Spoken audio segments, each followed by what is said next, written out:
Saya awali, Assalamualaikum warahmatullahi wabarakatuh.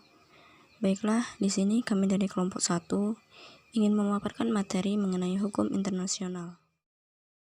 Sebelum kami memaparkan materi, inilah nama-nama dari anggota kelompok 1, yaitu Retno Ningsih, Dwi Puji Cahyani, Anissa Ramadhani, Tri Tasorofa, Ramdhani Triwahyudi, dan Dahayu Aini. Baiklah, pada slide pertama ini, saya Dwi Puji Cahyani akan menjelaskan tentang hukum internasional. Hukum internasional adalah bagian hukum yang mengatur aktivitas entitas berskala internasional.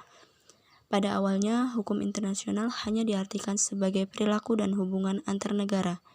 Namun, dalam perkembangan pola hubungan internasional yang semakin kompleks, pengertian ini kemudian meluas sehingga hukum internasional juga mengurusi struktur dan perilaku organisasi internasional, dan pada batas tertentu perusahaan multinasional dan individu. Selanjutnya kita membahas apa itu hukum internasional. Hukum internasional adalah hukum bangsa-bangsa, hukum antar bangsa, atau hukum antar negara.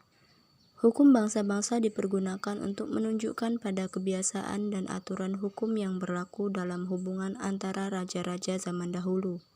Hukum antar bangsa atau hukum antar negara menunjukkan pada kompleks kaidah dan asas yang mengatur hubungan antara anggota masyarakat bangsa-bangsa atau negara. Menurut Dr. Muchtar Kusumaatmadja, mengatakan bahwa hukum internasional adalah keseluruhan kaidah-kaidah dan asas-asas yang mengatur hubungan atau persoalan yang melintasi batas-batas negara antara negara dengan negara dengan subjek hukum internasional lainnya.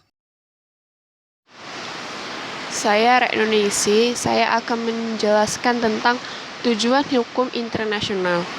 Tujuan hukum internasional menciptakan sistem hukum yang teratur dalam hubungan-hubungan internasional dengan memperhatikan asas keadilan, mengatur masalah bersama yang penting dalam hubungan subjek hukum internasional.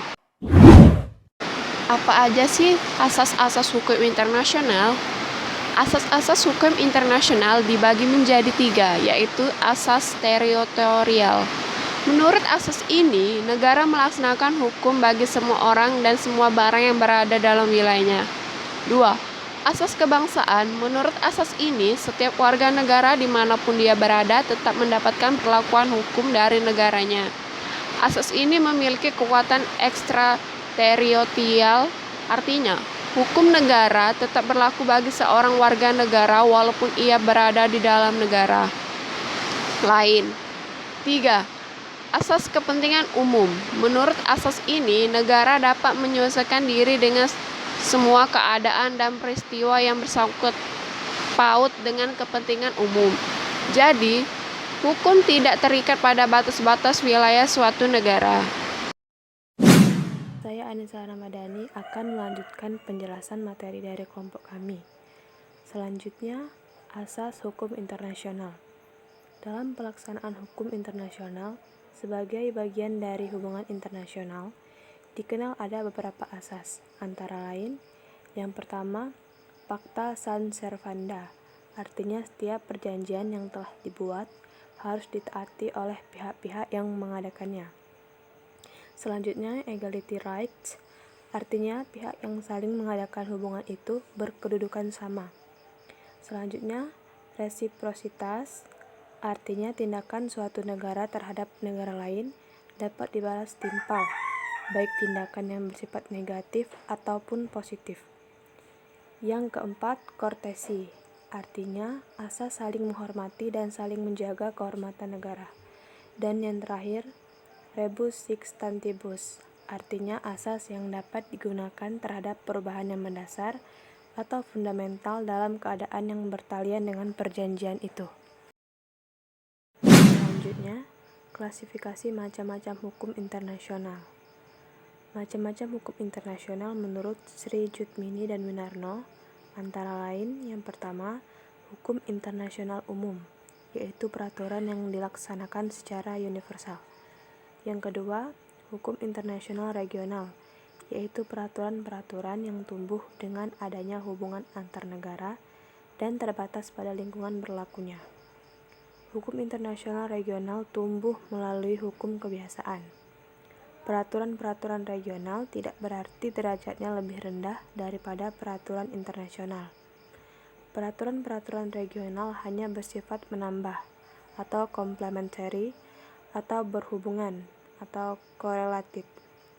Apabila terjadi konflik regional, maka pengadilan internasional harus menggunakan peraturan-peraturan regional yang diakui sah bagi negara-negara yang mengadakan perjanjian.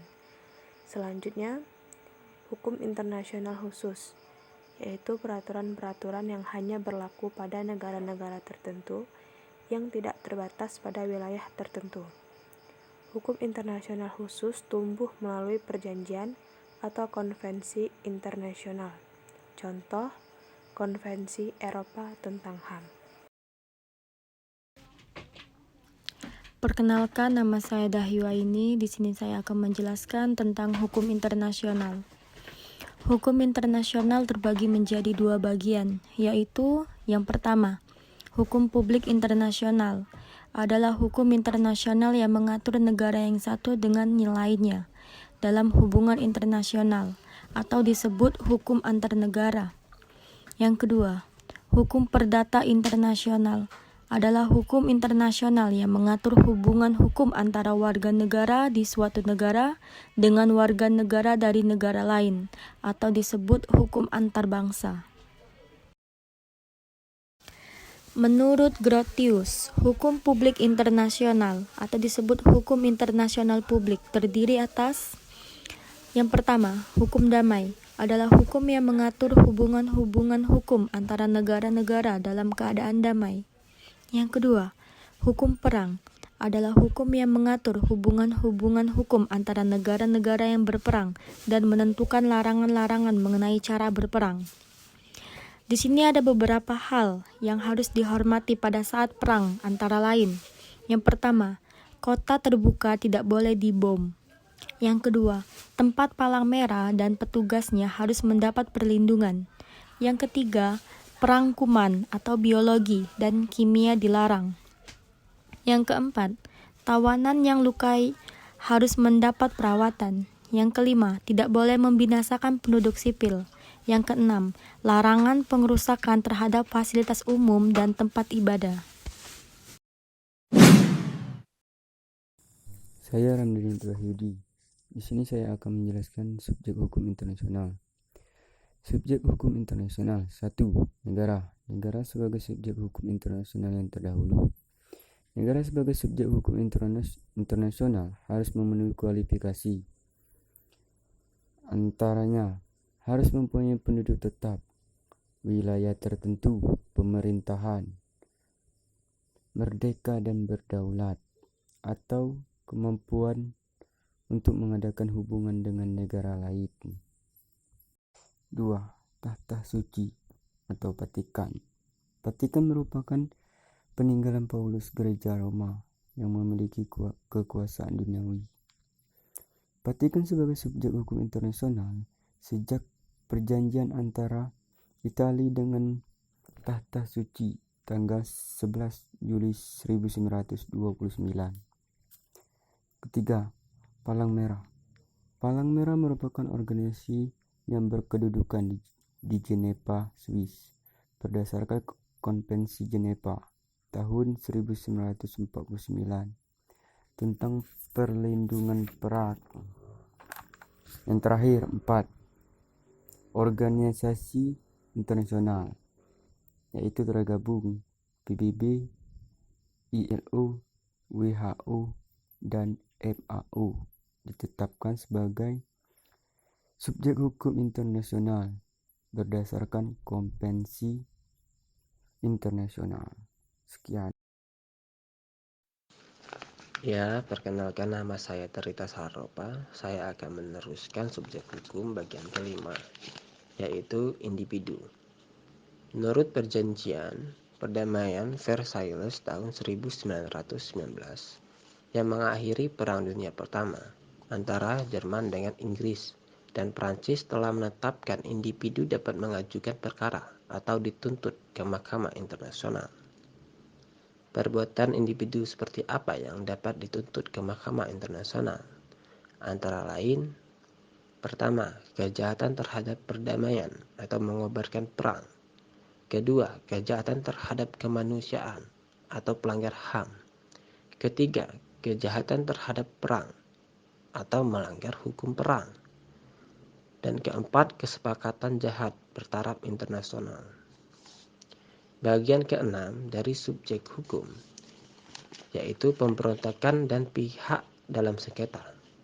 Menurut hukum perang, pemberontakan dan pihak dalam sengketa dapat memperoleh kedudukan dan hak sebagai pihak yang bersengketa. Antara lain, pertama, memiliki hak yang sama untuk menentukan nasibnya sendiri.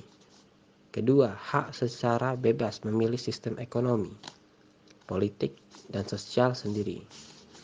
Dan ketiga, hak menguasai sumber kekayaan alam di wilayah yang didudukinya. Dan selanjutnya, saya akan menjelaskan sumber-sumber hukum internasional. Sumber hukum dapat dibedakan menjadi dua bagian, yaitu pertama, sumber hukum material, dan kedua, sumber hukum formal. Sumber hukum material yaitu segala sesuatu yang membahas dasar berlakunya hukum suatu negara. Sedangkan sumber hukum formal yaitu sumber dari mana kita mendapatkan atau menemukan ketentuan-ketentuan hukum internasional.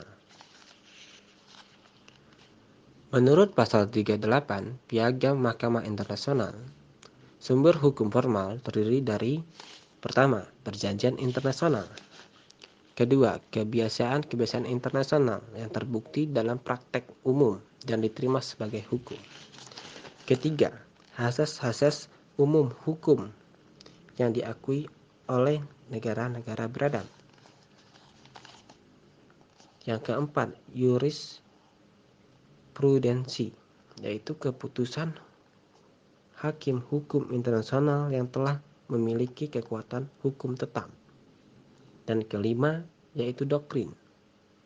Doktrin itu ialah pendapat para ahli hukum internasional. Baiklah, kesimpulan yang diambil dari kelompok kami adalah hukum internasional adalah kumpulan ketentuan hukum yang berlakunya dipertahankan oleh masyarakat internasional. Sebagai bagian dari hukum internasional memenuhi unsur yang menetapkan pengertian hukum, yakni kumpulan ketentuan yang mengatur tingkah laku orang dalam masyarakat yang berlakunya dipertahankan oleh external power, masyarakat yang bersangkutan. Sumber hukum internasional merupakan dasar kekuatan mengikatnya hukum internasional. Pada dasarnya, sumber hukum internasional terbagi menjadi dua, yakni sumber hukum formal dan sumber hukum material. Kemudian, perwakilan diplomatik. Perwakilan diplomatik adalah perwakilan yang kegiatannya mewakili negaranya dalam melaksanakan hubungan diplomatik dengan negara penerima atau suatu organisasi internasional. Berikut ini beberapa lembaga internasional, yaitu 1. Perserikatan Bangsa-Bangsa atau PBB. 2. Konferensi Asia Afrika atau KAA. 3. Gerakan Non-Black atau GNB. 4. Organization of Petroleum Exporting Countries atau OPEC. 5. Organisasi Konferensi Islam atau OKI. 6. Association of Southeast Asian Nations atau disingkat dengan ASEAN. Itulah tadi pemaparan dari kami. Semoga pemaparan tersebut dapat bermanfaat bagi kalian semua. Dan apabila ada salah kata dalam pengucapan, kami mohon maaf, dan kepada Allah kami mohon ampun.